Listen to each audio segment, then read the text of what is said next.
The hedgehog signaling pathway is a pathway based on three specific proteins called the hedgehog proteins. The most well-studied of these proteins is the sonic hedgehog protein, which plays a key role in structuring the general shape of the body, called patterning.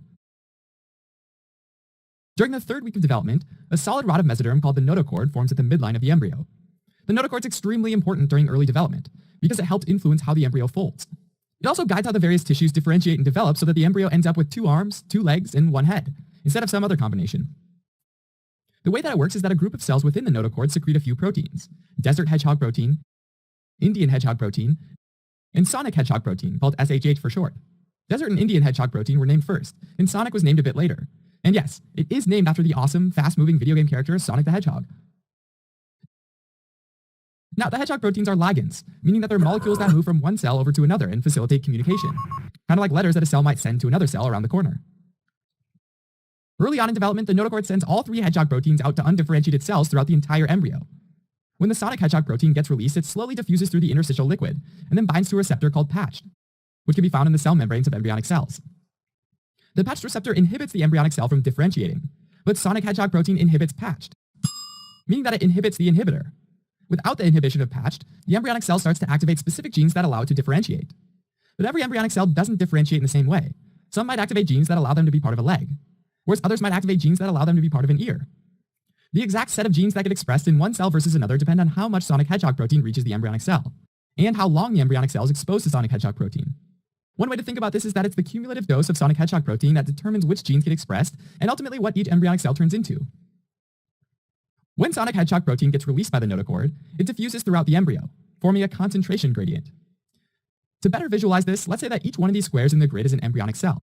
The embryonic cells nearest the notochord get exposed to a high dose of sonic hedgehog protein, and the embryonic cells further away are exposed to a lower dose of sonic hedgehog protein. In other words, there's a concentration gradient here. It's similar to what happens when a drop of red dye falls into a cup of water. The areas closest to where the dye is dropped will be red, and then that red color fades the further you move away.